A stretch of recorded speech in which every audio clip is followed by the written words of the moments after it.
बात है 1923 की, जब डॉक्टर हेनरिक ओटो वार्बर को ये पता लगा कि कैंसर होने का मेन रीजन सेल्स में ऑक्सीजन की कमी हो जाना है। तो वे जुट गए ये पता लगाने के लिए कि कैंसर सेल्स में ऑक्सीजन को कैसे अट्रैक्ट किया जाए। ओटो वार्बर्ग ने यह बखूबी जान लिया कि ग्लूकोज को फर्मेंट करके ऊर्जा प्राप्त करना कैंसर सेल्स की खास फितरत है और इसी से वे अपना जीवन यापन करती हैं। वार्बर्ग ने कहा, यदि सेल्स का पीएच मान ज्यादा है तो सेल्स में ऑक्सीजन की मात्रा ज्यादा होगी, जबकि कैंसर सेल्स में ऐसा नहीं होता। कैंसर सेल्स में लैक्टिक एसिड और कार्बन डाइऑक्साइड बनने के कारण सेल्स का पीएच बहुत कम, लगभग 6.1 होता है। तो जब सेल्स में ऑक्सीजन पहुंच रही है तब ही सेल्स ग्लूकोज से ऊर्जा पैदा कर सकती है, और अगर सेल्स में ऑक्सीजन नहीं पहुंच रही तो सेल्स में मौजूद ग्लूकोज सड़ने लगेगा, उसका फर्मेंटेशन शुरू हो जाएगा। यही से कैंसर की शुरुआत होती है। सेल्स में प्रॉपर ऑक्सीजन नहीं पहुंचने के कारण नॉर्मल सेल्स कैंसर सेल्स में बदल जाती है और इसका ऊर्जा लेने का ढंग भी बदल जाता है। ये कैंसर सेल्स ग्लूकोज को फर्मेंट करके ऊर्जा प्राप्त करने लगती हैं। ये ग्लूकोज का फर्मेंटेशन ही कैंसर का कारण बनता है। ध्यान से समझिए दोस्तों, किसी भी रोग होने के मुख्य, प्राइमरी और सेकेंडरी रीजन होते हैं। उदाहरण के तौर पर प्लेग का मुख्य कारण प्लेग का कीटाणु है, जबकि सेकेंडरी रीजन गंदगी। इसी तरह कैंसर होने का प्राइमरी रीजन सेल्स में ऑक्सीजन की कमी हो जाना है, पर सेकेंडरी रीजन अनगिनत हो सकते हैं, जिसमें तंबाकू, गुटखा, शराब, एल्यूमिनियम के बर्तन का उपयोग, डिटर्जेंट से बर्तन धोना, कोल्ड ड्रिंक, बाहर का फास्ट फूड, ये सब कैंसर होने के सेकेंडरी कारण हो सकते हैं। ओटो वार्बर्ग ने संभावना जताई थी कि सेल्स में ऑक्सीजन को आकर्षित करने के लिए सल्फर युक्त प्रोटीन और एक अननोन अज्ञात फैट जरूरी होता है। उन्होंने कैंसर कोशिका में ऑक्सीजन की आपूर्ति बढ़ाने के लिए कई परीक्षण किए, परंतु वह उस अज्ञात फैट को नहीं ढूंढ पाए और असफल रहे, क्योंकि इसकी खोज तो किसी और के ही भाग्य में लिखी थी, और वह थी डॉक्टर जोहाना बर्डविक। डॉक्टर जोहाना बर्डविक को नेचुरल साइंस और फिजिक्स में डॉक्टरेट की डिग्री हासिल थी। उनका नाम नोबेल प्राइज के लिए 7 बार नामांकित हुआ।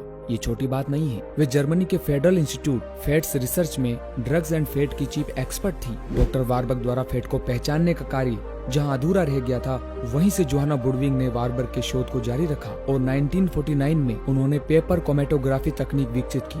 दोस्तों, यह एक ऐसी तकनीक है जिसमें कोशिकीय श्वसन, सेलुलर रिस्पिरेशंस के सारे राज उजागर हो गए। वह रहस्यमयी फैटी एसिड पहचान लिए गए जिसे दुनिया भर के रिसर्चर दशकों से ढूंढ रहे थे। वे फैटी एसिड थे अल्फा लिनोलेनिक एसिड और लिनोनिक एसिड। यह ओमेगा 6 फैट हैं जो अलसी के तेल में भरपूर मात्रा में पाए जाते हैं। लिनोलेनिक एसिड ओमेगा 3 फैट है जिसमें सजीव और ऊर्जावान इलेक्ट्रॉन्स की अपार संपदा होती है। ये इलेक्ट्रॉन्स ही कोशिका में प्रोटीन के बंधन बनाते हैं, ऑक्सीजन को आकर्षित करते हैं। इनकी उपस्थिति में कैंसर का अस्तित्व ही संभव नहीं है। बर्डविक द्वारा यह एक मान खोज हो चुकी थी। उन्होंने कैंसर का इलाज विकसित किया जिसे बर्डविक प्रोटोकॉल के नाम से जाना जाता है। इस उपचार की सफलता की दर 90% थी। सैकड़ों लोगों पर बर्डविक ने इस प्रोटोकॉल से सफलता पाई। ये सब देखकर बहुराष्ट्रीय दवा कंपनियों की नींद उड़ गई। उन्हें लगा कि यदि ये उपचार प्रचलित होता है तो बिलियनों डॉलर कैंसर बिजनेस रातों रात धराशायी हो जाएगा। इसलिए बर्डविक के विरुद्ध कई षड्यंत्र रचे गए। उन्हें इनकी उपचार प्रणाली में WHO द्वारा कीमोथेरेपी शामिल करने पर भी जोर दिया, पर इन्होंने मना कर दिया। उन्हें रिश्वत देने की कोशिश की गई और तरह तरह से प्रताड़ित किया गया। फलस्वरूप इन्हें अपना पद छोड़ना पड़ा। सरकारी लेबोरेटरीज में इनके प्रवेश पर रोक लगा दी गई और इनके शोध पत्रों के पब्लिकेशन पर भी पाबंदी लगा दी गई। फिर 2003 में जोहाना बर्डविक ने अपना शरीर छोड़ दिया। अब जोहाना बर्डविक द्वारा किए गए शोध पत्रों को जुटाने और बर्डविक प्रोटोकॉल को फिर से विश्व भर में फैलाने का कार्य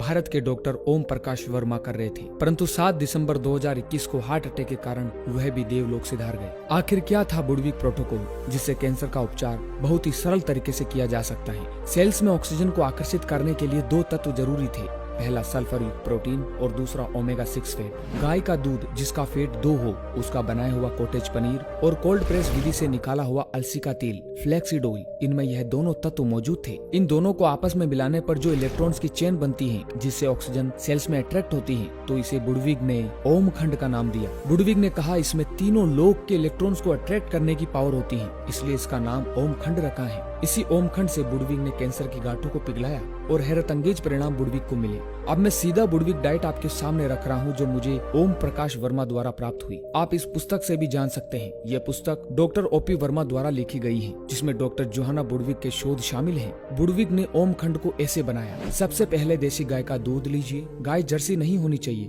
देसी गाय मतलब जिसके हम्प निकला हुआ हो, उसका 1 से 1.5 किलो दूध लीजिए। इसे उबाल कर ठंडा कर लें ताकि हम इसकी मलाई ऊपर से उतार सकें। हमें लो फैट वाला मिल्क चाहिए, इसलिए हम ऐसा कर रहे हैं। जब मलाई अच्छे से जम जाए तब आप उसे उतार कर दूध को दोबारा गर्म करें। उबाल आते ही दूध के बर्तन को उतार कर नीचे रख दें। अब दूध में 1 से 1.5 गिलास ठंडा पानी मिलाएं। इससे दूध थोड़ा ठंडा हो जाएगा, लगभग 170 डिग्री फ़ारेनहाइट। इसके बाद 3 से 4 टेबल स्पून सिरका या नींबू का रस लें और उसमें 2 कप ठंडा पानी मिलाएं। तो ये तैयार हो गया हमारा डाइल्यूट किया हुआ नींबू रस। अब हम दूध में 1/3 या डाइल्यूट नींबू रस मिलाएंगे और धीरे धीरे इसे हिलाएंगे। फिर थोड़ी देर बाद फिर से नींबू रस मिलाएंगे और चम्मच को चलाते रहेंगे। जब तक दूध फट नहीं जाता हमें धीरे धीरे चलाते रहना है। जैसे ही दूध फट जाए और पानी और पनीर अलग अलग हो जाए तब उसमें 3 से 4 कप ठंडा पानी एकदम मिलाएं। अब पनीर को छानकर अलग कर लें। पनीर जब 2 से 3 मिनट बाद ठंडा हो जाए तब आप एक बाउल लीजिए, उसमें 3 टेबल स्पून यानी 45 ml कोल्ड प्रेस अलसी का तेल मिलाएं और 2 से 3 टेबल स्पून ठंडा दूध मिलाएं। आप चाहें तो इसमें 1 से 2 चम्मच शहद भी मिला सकते हैं, पर शहद पूरी तरह से प्राकृतिक होना चाहिए। बाजार का शहद इस्तेमाल में नहीं लेना है। इनको हैंड ब्लेंडर द्वारा अच्छी तरह मिक्स करें। फिर इसमें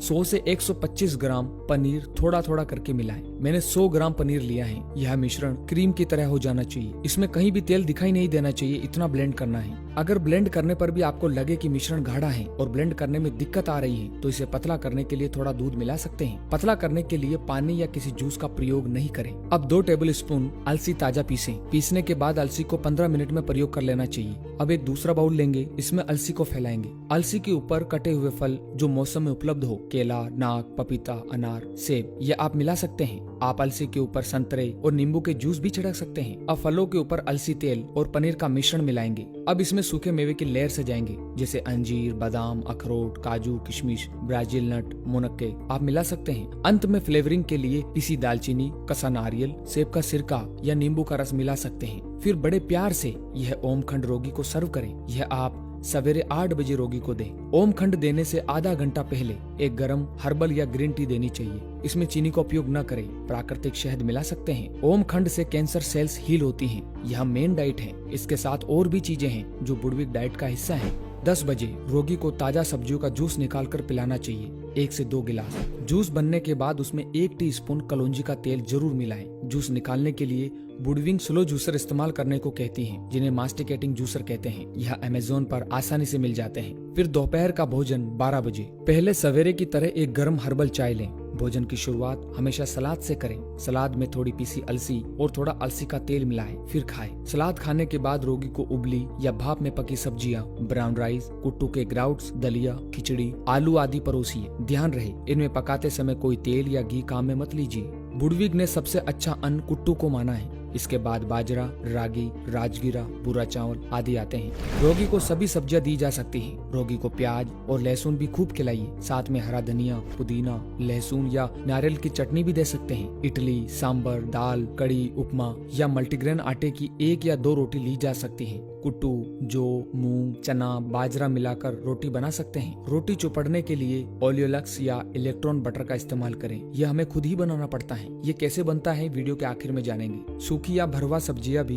भाप में पकाकर बनाई जा सकती हैं और परोसने के पहले इलेक्ट्रॉन बटर मिला सकते हैं। फिर दिन में भोजन के बाद 1 प्याला ओमखंड देना आवश्यक है। अगर रोगी चाहे तो ओमखंड की दूसरी खुराक शाम के भोजन के साथ भी ले सकता है। दोपहर बाद लगभग 3 बजे फलों का जूस। रोगी को 1 गिलास ब्लूबेरी, चेरी, अंगूर, नाशपाती, पाइनएप्पल, अनार, संतरा, मौसमी आदि सभी फलों का जूस पीने की सलाह दी है। जूस में 1 या 2 चम्मच ताजा पिसी अलसी पीने की सलाह दी है। अलसी बहुत ही जरूरी है। रोगी को 30 ग्राम अलसी रोज खिलाना चाहिए। इसके साथ रोगी को 1 टीस्पून कलौंजी का तेल, ब्लैक सीड ऑयल दिन में 3 बार जरूर देना चाहिए। कलौंजी के तेल को किसी भी जूस के गिलास में मिलाकर दिया जा सकता है। फिर 3:30 बजे पपीता या पाइनएप्पल के जूस में ताजा अलसी पीस कर देवें। आप एक दिन पपीता और एक दिन पाइनएप्पल ऐसे दे सकते हैं। फिर शाम का भोजन 6 बजे। शाम का भोजन हल्का होना चाहिए और जल्दी कर लेना चाहिए। सब्जियों का शोरबा या सूप, दालें, मसूर, राजमा, ब्राउन राइस या कुट्टू लिया जा सकता है। मसाले में प्याज, लहसुन, हरा धनिया आदि का भी प्रयोग कर सकते हैं। कुछ भी बनाने के बाद आप उसमें ऊपर से इलेक्ट्रॉन बटर मिला सकते हैं, पर इलेक्ट्रॉन बटर बन जाने के बाद 2 मिनट से ज्यादा गर्म नहीं करना है, इसलिए ऊपर से मिलाने की सलाह दी गई है। इलेक्ट्रॉन बटर बनाने के लिए आपको चाहिए